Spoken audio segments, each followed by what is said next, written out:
gracias, de verdad, Fran, por ese recuerdo y a todos vosotros por ese aplauso y que también la tengáis presente con ello hoy. Bien, pero vamos a volver a la realidad del día de hoy, a lo que estaba invitado. La vida sigue y nosotros también tenemos que seguir, que también es lo que ella nos dice.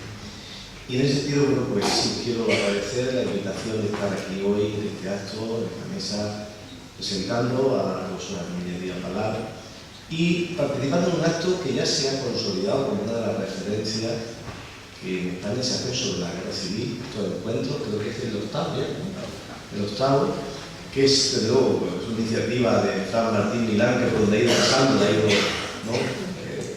reanudando, y que aporta por una visión, una perspectiva muy rica sobre la guerra civil, primero porque invita a especialistas, como el caso de la profesora Núñez Díaz Balar, pero también porque traslada a los alumnos de secundaria, a gente joven, el recuerdo de ese conflicto para que pues, puedan conocerlo y una vez conocido puedan tener una visión más completa de la historia.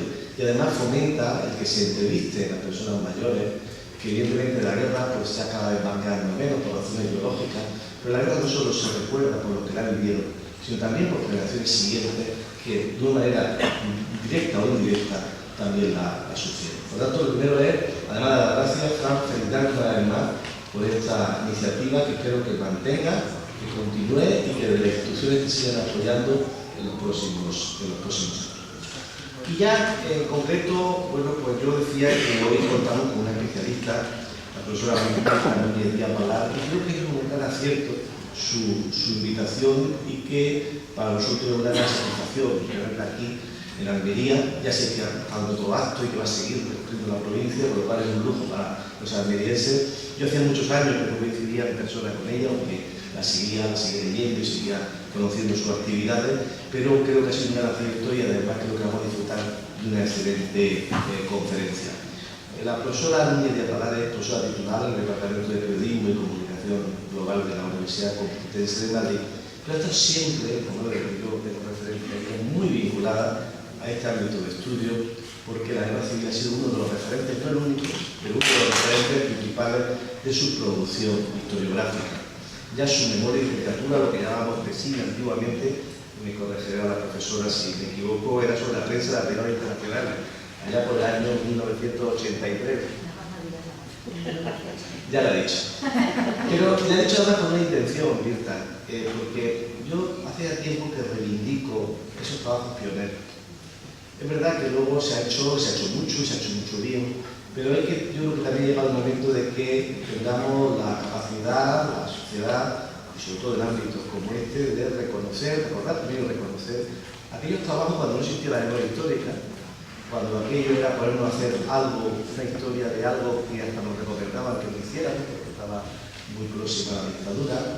Algunos incluso pues, nos decían cosas que hoy también se dicen, que no es bueno recordar, que no es bueno olvidar, etc., ¿no?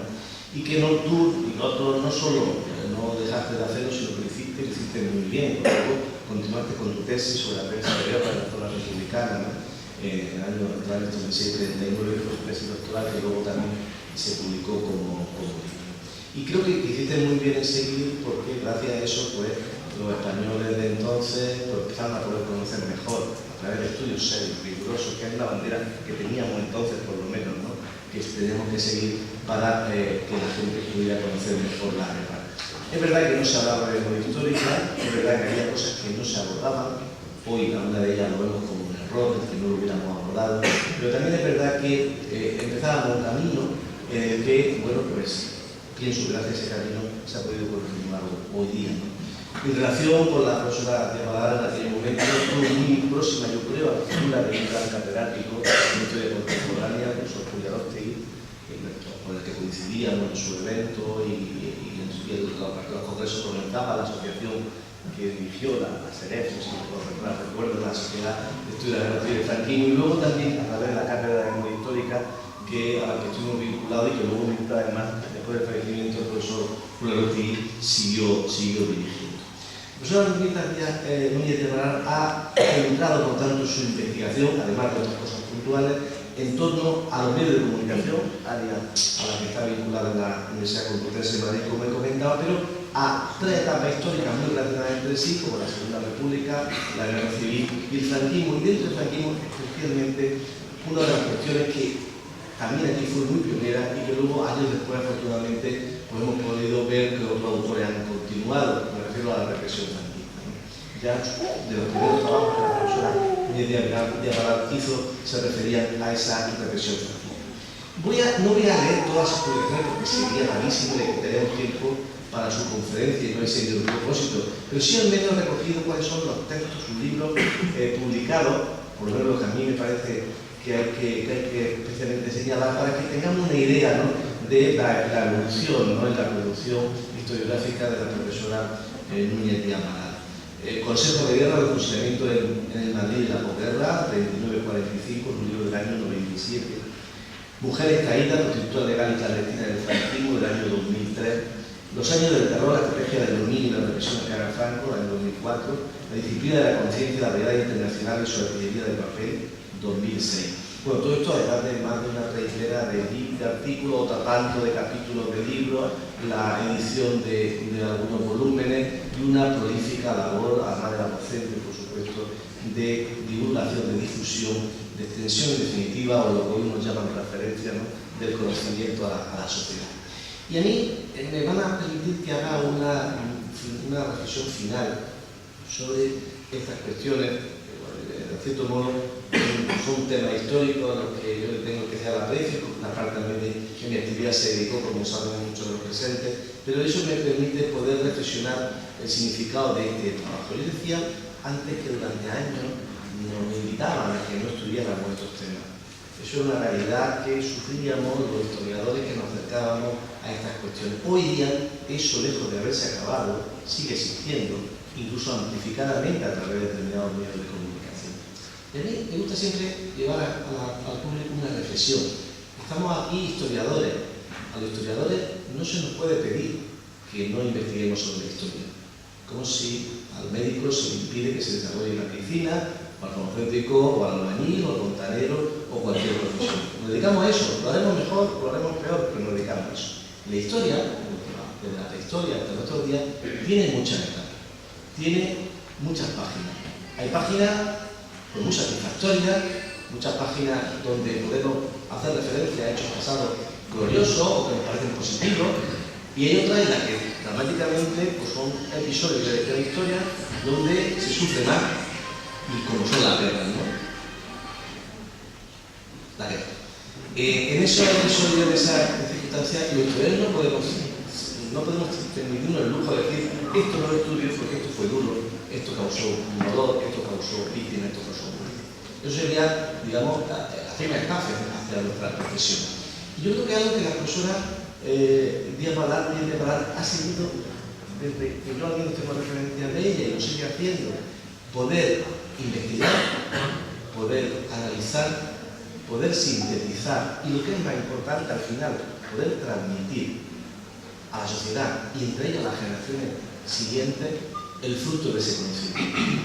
Y eso yo creo que es una obligación moral de los historiadores, intentar hacer bien ese trabajo y que luego sea la sociedad la que reciba el beneficio de esos trabajos, de esa investigación. Y que no vengan luego personas que no tienen la formación, la dedicación, la capacidad y el estudio a pontificar sobre temas que desconocen, enormemente en medio del show business que yo llamo, es decir, de tertulia vociferante, donde la ignorancia y el desconocimiento solo es superado por los gritos y la ganas de notoriedad. Eso sí, seguramente serán programas que vendan muchos minutos de publicidad y por eso se dedican a ello. Yo apelo al reconocimiento, al trabajo de los investigadores profesionales, de los historiadores, y que ese trabajo sea el que reciba a la sociedad. Y en ese trabajo habrá como todo, pues, trabajos excelentes, trabajos más normales, incluso puede haber trabajos mediocres, que no somos perfectos, pero será el fruto de la investigación, de la dedicación y, en definitiva, de la profesionalidad.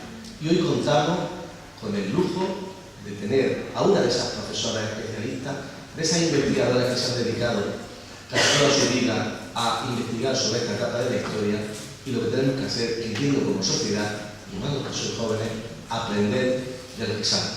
Y en este caso tenemos todos que aprender de la profesora Mirta Miguel. Bienvenida, Mirta, y muchísimas gracias.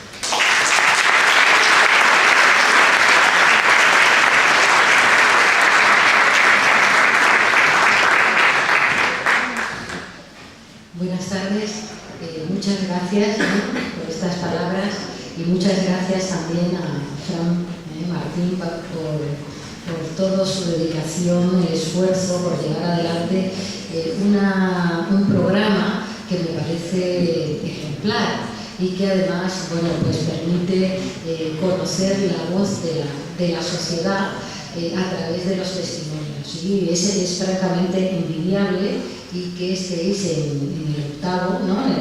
la octava celebración y adelante, ¿no? Porque realmente despierta interés y seguro que además contribuye a que muchas familias conozcan lo que han hecho sus padres, sus abuelos, y la sociedad conozca desde la microhistoria a la macrohistoria.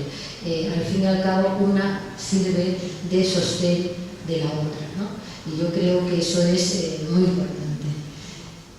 Por otra parte, cuando glosan lo que uno ha hecho, la verdad es que uno siente un poco de apuro, ¿no? Lo que sí me gusta comentar es que como hay tantos jóvenes, lo cual es muy agradable, cuando yo estaba haciendo el bachillerato, y algo, poco, porque entonces, como bien señala, no se hablaba de esto, las brigadas internacionales, ¿no?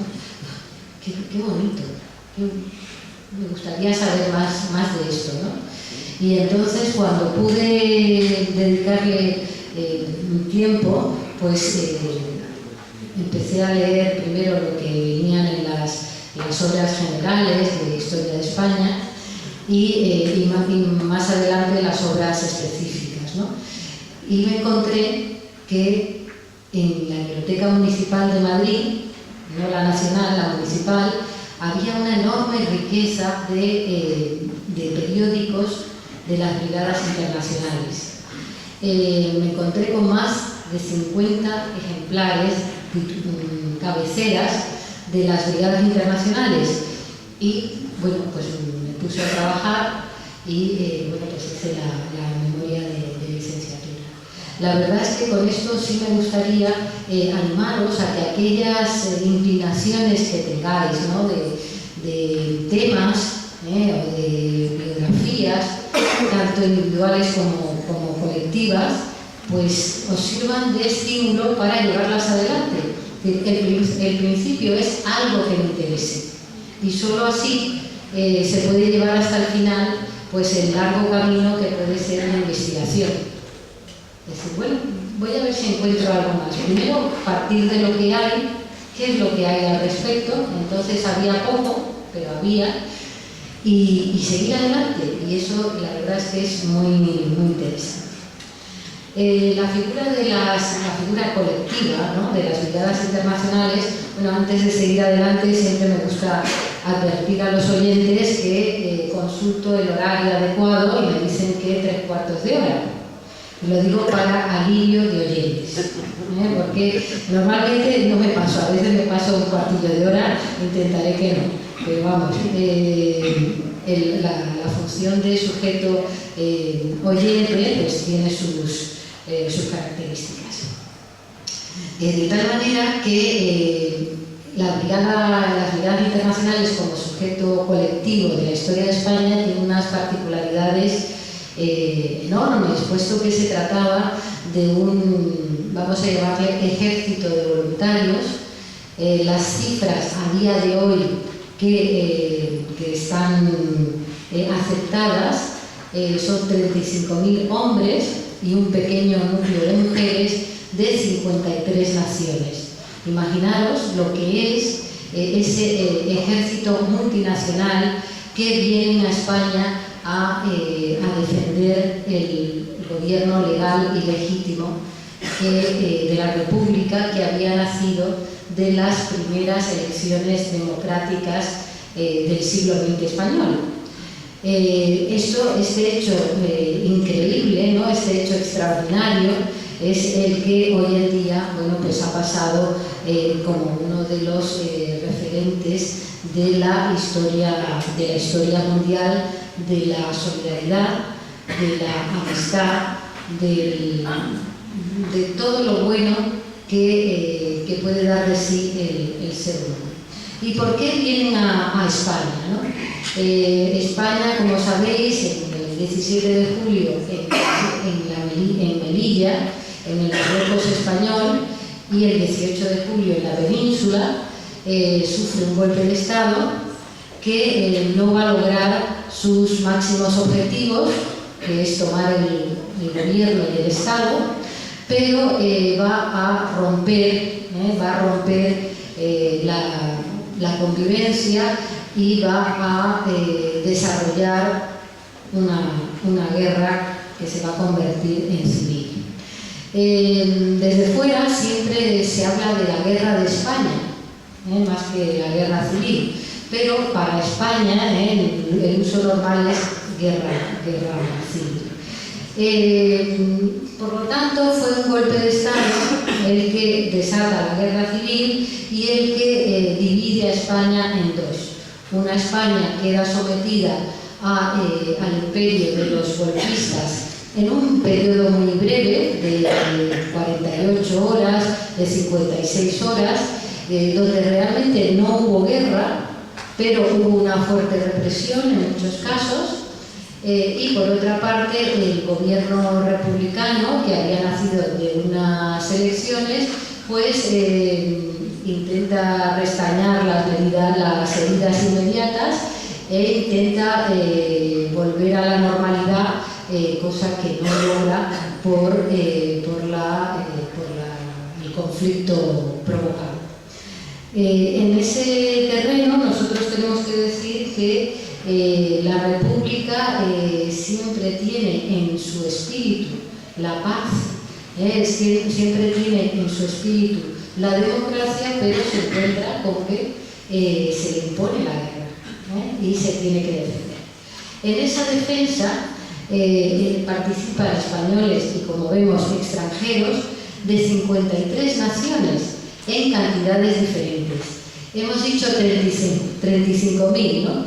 En realidad nunca existieron 35.000 al mismo tiempo, sino que en el transcurso de los años de la guerra van a venir a España 35.000 voluntarios.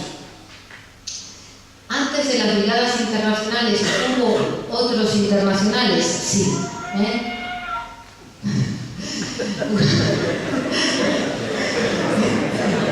ver, a Tarzán le gritamos a subir para que complemente esa charla. Bueno, pues vamos a seguir con el grito de Tarzán que nos ameniza. Nosotros tenemos que pensar las inmensas dificultades que se encuentra el gobierno legítimo para volver a la normalidad y cómo pues la República lucha para esa normalidad que no logra restaurar. Ahí tenemos un gobierno, el gobierno del doctor Giral, que es el primero que enfrenta el golpe militar. Se intenta pactar o se intenta una mediación con los mandos golpistas, pero no se logra. De ninguna manera se logra. Entonces vamos a intentar conjuntar por un lado el ámbito nacional y por otro lado el ámbito internacional, que es fundamental en esta historia, ¿no? Si hay un golpe de Estado que no triunfa, pero logra parcialmente va a lograr tomar el territorio, pues ¿en qué situación se queda el gobierno de la nación? ¿En qué situación se queda España? El ejército se divide en dos.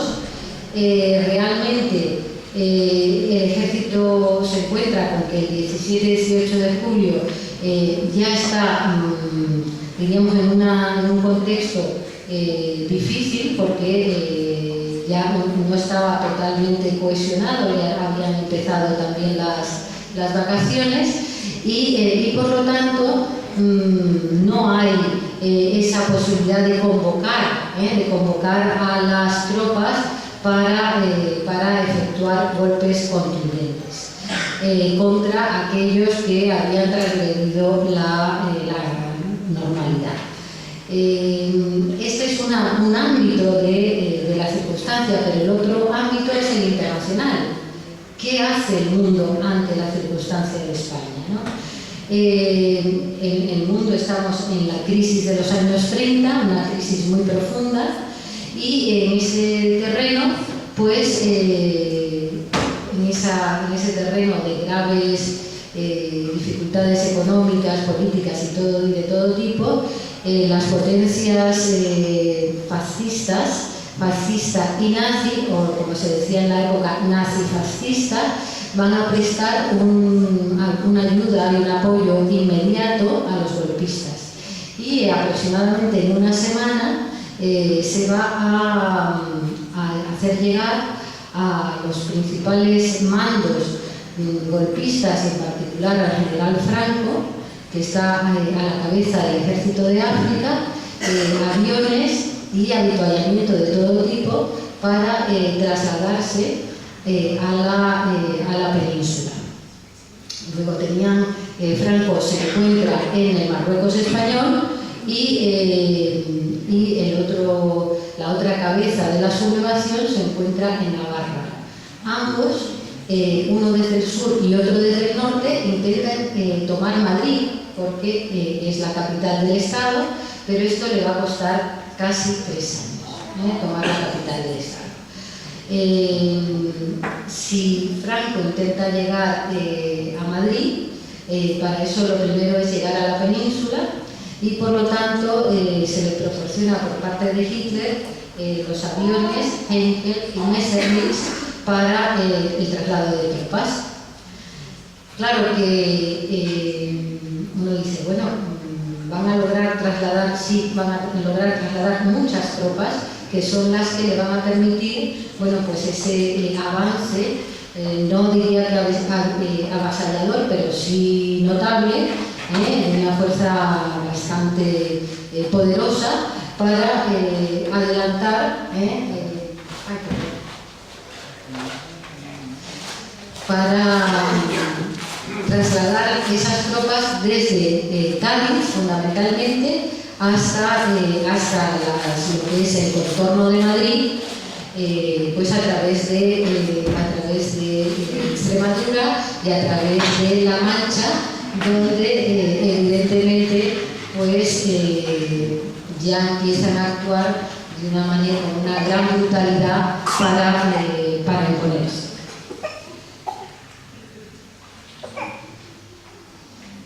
Si el golpe conmueve el Estado y conmueve el mundo, ¿qué ocurre para que el gobierno republicano no logre dominar a esos insurrectos?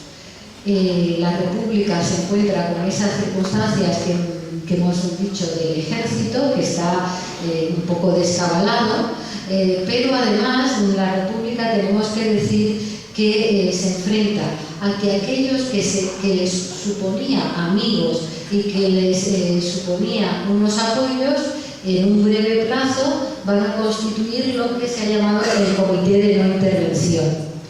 De no intervención en los asuntos españoles. Y por lo tanto se lavan las manos ante lo que está ocurriendo en España. Ese golpe fue un golpe muy fuerte contra la República, que creía tener esos apoyos y se encuentra con que no le venden armas y no le venden avituallamiento bélico. De esa insolidaridad que presenta un núcleo muy importante de potencias extranjeras, pues sobresalen aquellos que no se suman. Por ejemplo, México, que desde el principio va a ser un apoyo tremendo para la República, pero como sabemos, bueno, pues México no tiene ni gran armamento, ni tampoco tenía, como por ejemplo la Alemania nazi, esa consideración del mejor ejército del mundo occidental de la guerra. Luego, la situación en la zona republicana es difícil, es muy difícil, y los golpistas pues van avanzando sin apenas limitaciones, o sea, con un paso bastante rápido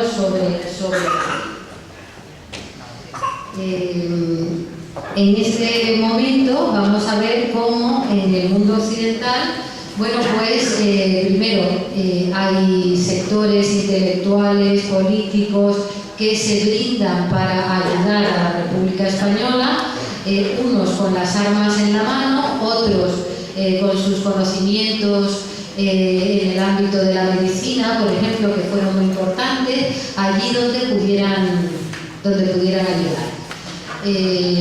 Estos son los momentos previos a septiembre de 1936, cuando realmente sí se constituyen las brigadas internacionales legalmente, uniendo aquellos extranjeros, aquellas personas de otras naciones que habían venido a brindar su apoyo a la democracia española.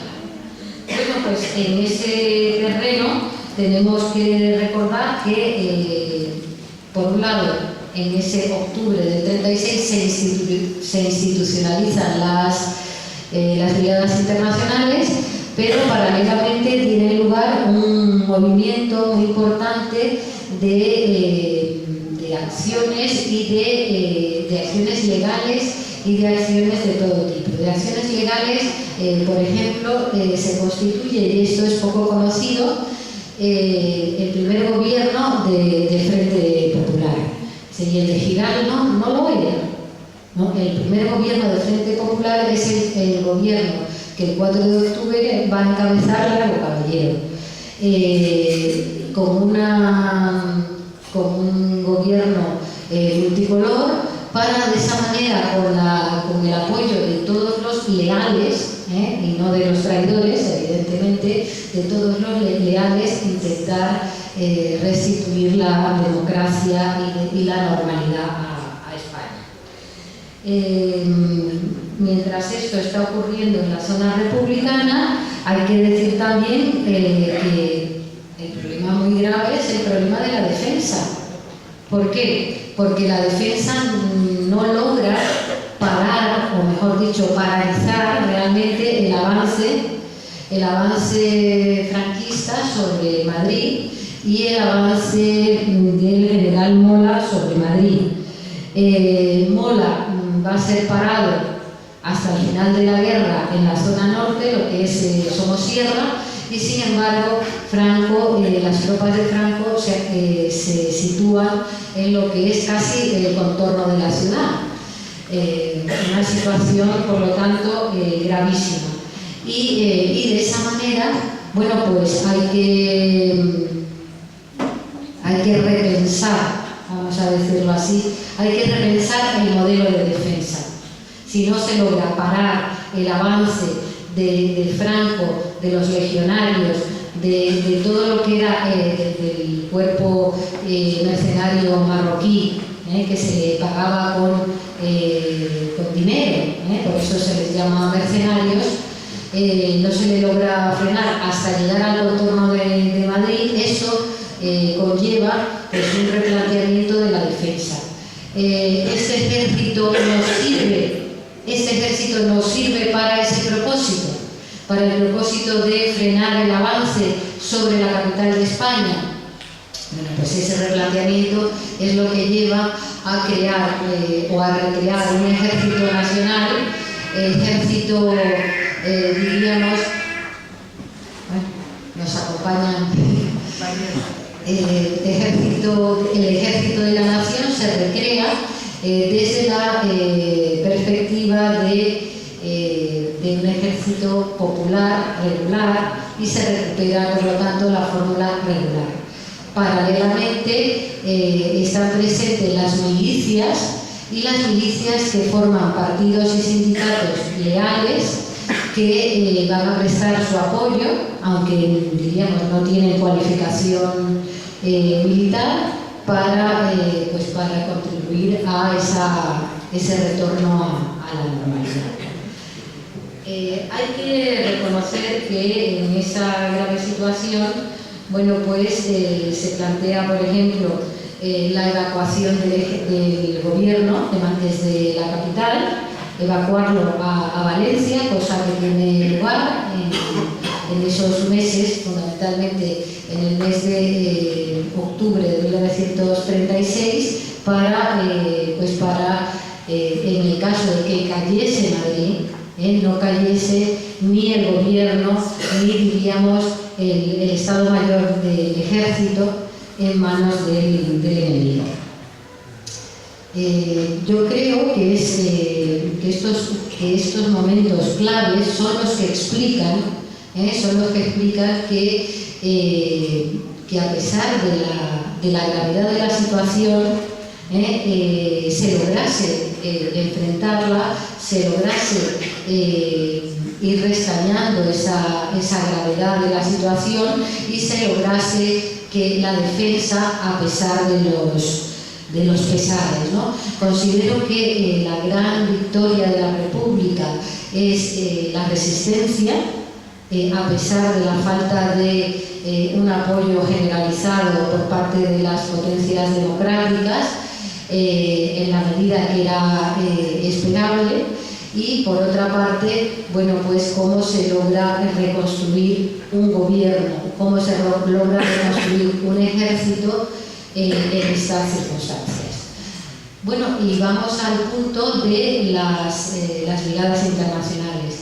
Miles de jóvenes se trasladan a España para mostrar la solidaridad de los pueblos. Esta era, diríamos, la bandera que se presenta ante la nación, la solidaridad de los pueblos frente a la insolidaridad de las naciones.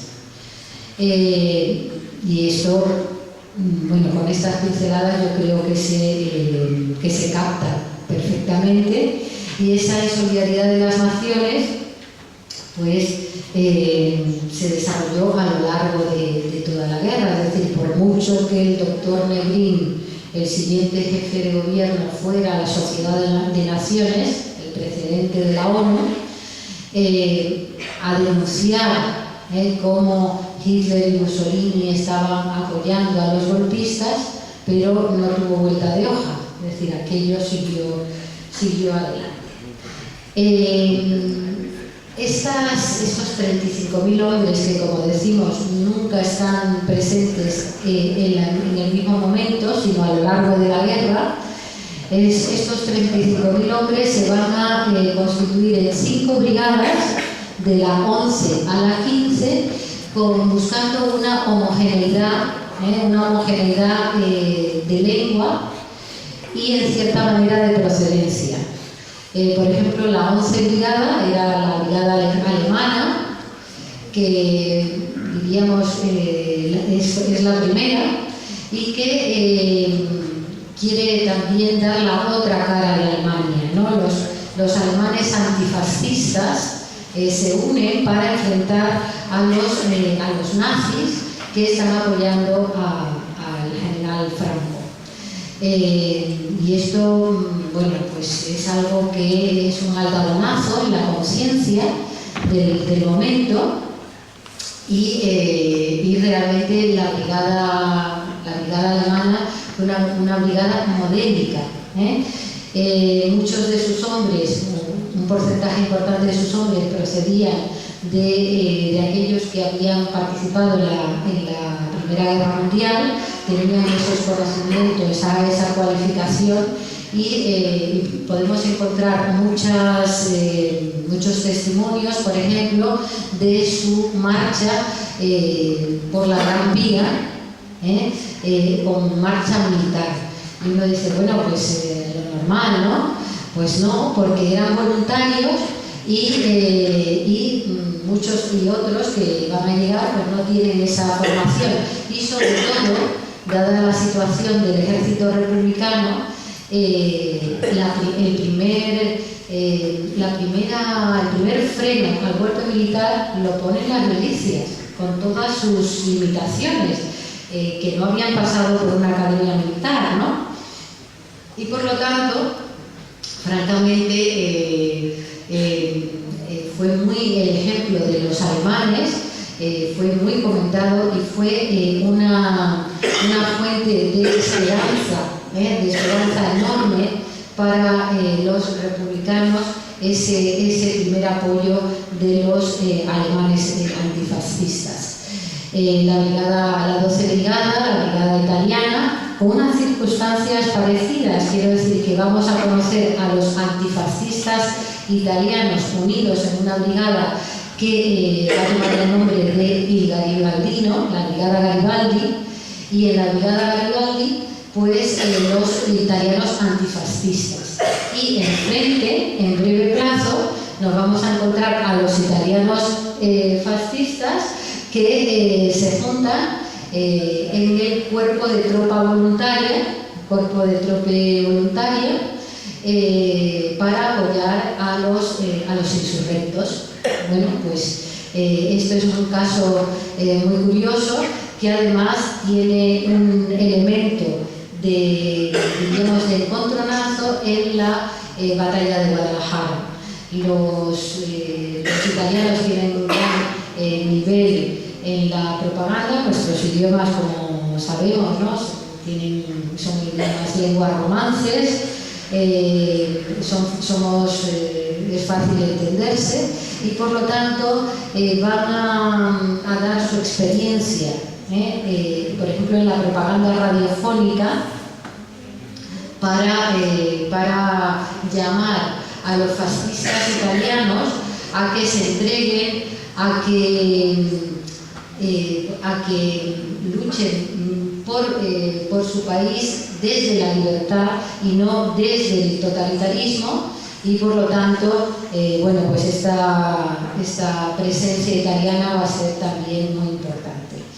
En la 13 Brigada es una brigada eslava, la 14 eslava muy variopinta, hay polacos, hay rumanos, hay búlgaros, es decir, que hay núcleos no muy numerosos, pero a mí me gusta recordar el lema de los polacos, que era por vuestra libertad y la nuestra. Digo, qué bonito, ¿eh? Por vuestra libertad y la nuestra. La 14 Brigada, la marsellesa, no es difícil deducir que era la francesa, que numéricamente fue la más nutrida, y claro, no solamente por cercanía geográfica, sino también porque los antifascistas franceses querían mostrar que la insolidaridad de su gobierno pues bueno, tenía era paliada por esta aportación francesa. Y la 15 Brigada Internacional, que es la brigada, vamos a llamarla anglosajona, ¿no? La brigada donde había el batallón británico, batallón norteamericano, que va a tener un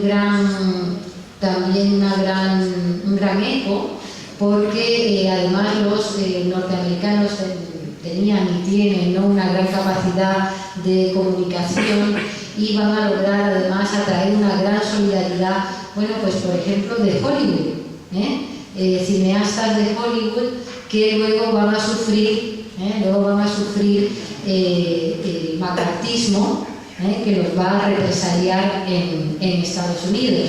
Y esta es una historia que ha sido parcialmente trabajada. Luego, estas son las principales brigadas, la de la 11 a la 15, luego hay otras brigadas menores y creadas más tardíamente. pero tampoco hace falta hablar muy en detalle, más en detalle aún, porque se nos va el tiempo, y por lo tanto yo creo que es más importante hablar de los debates que tienen lugar dentro de las brigadas internacionales. Los brigadistas dirigen su información y dirigen su propaganda hacia adentro y hacia afuera. Los logros de la República. ¿Por qué hay que apoyar la República? Porque la República es la que ha traído a España, bueno, pues la lucha por la alfabetización, por una España moderna, por una España en la cual Iglesia y Estado estuvieran separados. Muy importante, la reforma agraria. La reforma agraria, claro, hoy cuando el sector primario pues acoge aproximadamente a un 8 o 9% de la población en general en toda España. En esta provincia hay una agricultura mucho más muy moderna y por lo tanto las circunstancias de hoy son diferentes. Pero entonces realmente la reforma agraria era tan demandada, tan necesaria para ese jornalero que no tenía ni para alimentar a sus hijos. En ese terreno es en el cual quería tocar también los brigadistas el apoyo a esa España que demandaba una reforma agraria, los avances del Frente Popular, lo que había traído el Frente Popular a España, aunque evidentemente, como sabemos, no se les dejó mucho tiempo. Siempre tenemos en la República un referente, pero la República fueron 5 años, 5 años en paz, y a pesar de eso todo lo que pudo hacer, ¿no? Y durante la guerra vamos a ver que esa voluntad de unión de todos los reformistas, los que querían el cambio, más adelante va a dar lugar a un gobierno de unión nacional para el triunfo frente a los golpistas.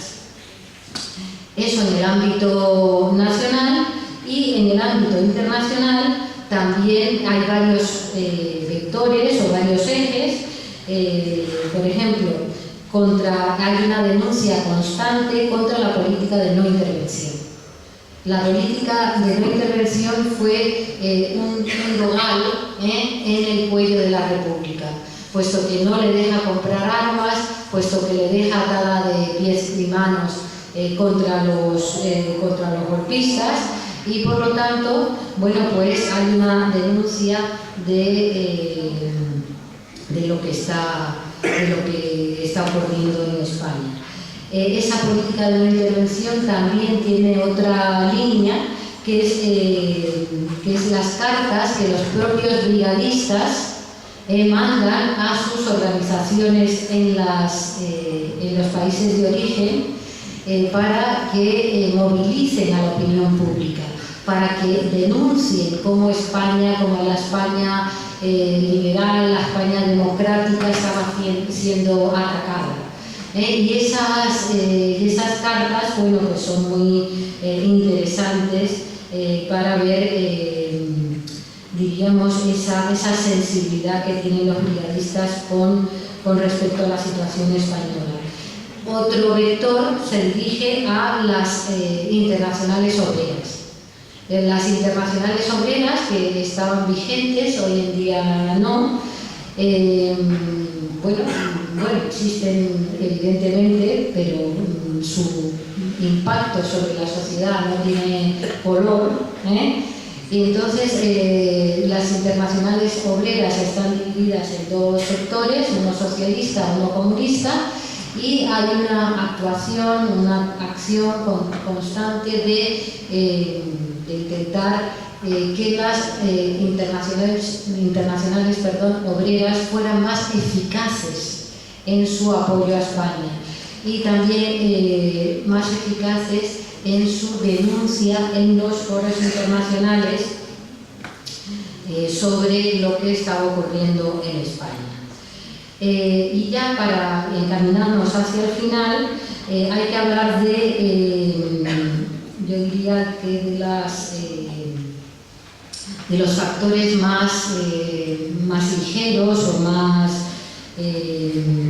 menos políticos. Por ejemplo, hay una cultura que va a fomentarse. Vamos a ver estas palabras. Dice: en cada soldado una cultura política.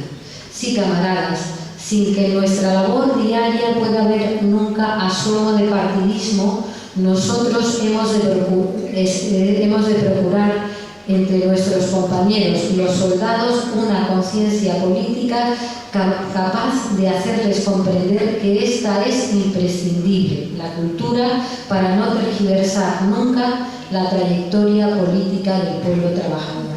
O sea, se insiste mucho en la cultura, se insiste mucho en la alfabetización de aquellos que no sabían leer y escribir, y España realmente ya había dado un salto importante durante la Segunda República.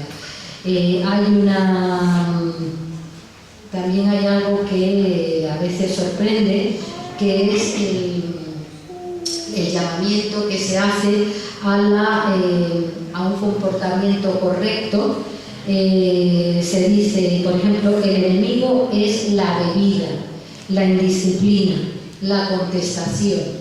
Y esto se tiene que entender porque recordemos que la primera ola del golpismo lo enfrentan las milicias, son civiles, no son militares, y por lo tanto, bueno, pues hay que intentar que esa mentalidad de cohesión, esa mentalidad de disciplina llegue desde la autoconvicción, no desde, diríamos, una mentalidad más militarista, que es: hay un código de justicia militar. No, la autoconvicción de por qué tengo que portarme bien, por qué tengo que atender a los mandos, por qué tengo que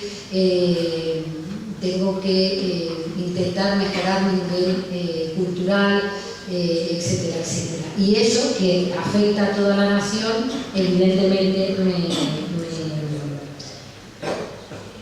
me beneficia personalmente, ¿no? Bueno, para poner el broche de final, recordar una frase que me parece muy clara, ¿no?, y muy hermosa, que es el lema de las brigadas internacionales: representan la solidaridad de los pueblos frente a la insolidaridad de las naciones. Todas las dificultades inmensas que enfrenta la República para su defensa frente al principal enemigo, que es el primer ejército de la Europa de la época, que es el ejército nazi, y que evidentemente, bueno, pues no logra dificultar el triunfo, pero no logra darle la puntilla a una república que había logrado llegar al poder sin mancha, ¿no?, sin el recurso a un fraude, sin el recurso a las armas, sin el recurso a un golpe. Gracias.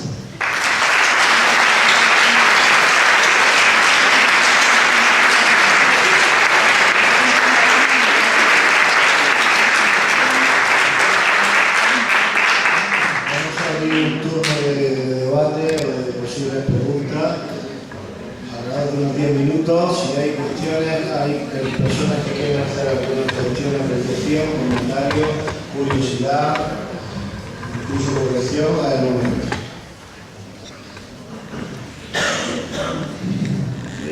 ¿No hay preguntas?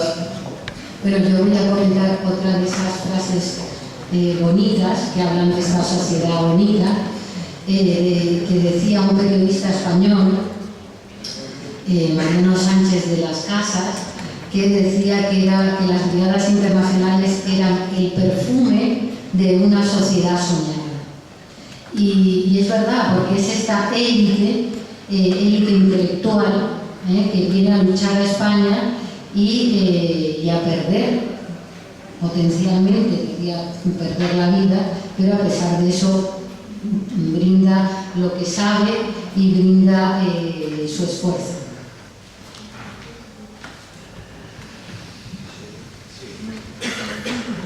Voy a aprovechar que estoy aquí, no voy a aprovechar que hay una mano levantada. Yo quería si podría ampliar un poco más cuando ha hablado del cine, cómo se recogió en cuestión de la vida internacional, el Hollywood aprovechó, a quién se refiere también quizá a Hemingway, bueno, yo estoy pensando también en Orwell, no sé, la literatura y el cine han recogido parte de esa cuestión histórica. Sí, así es. Por un lado,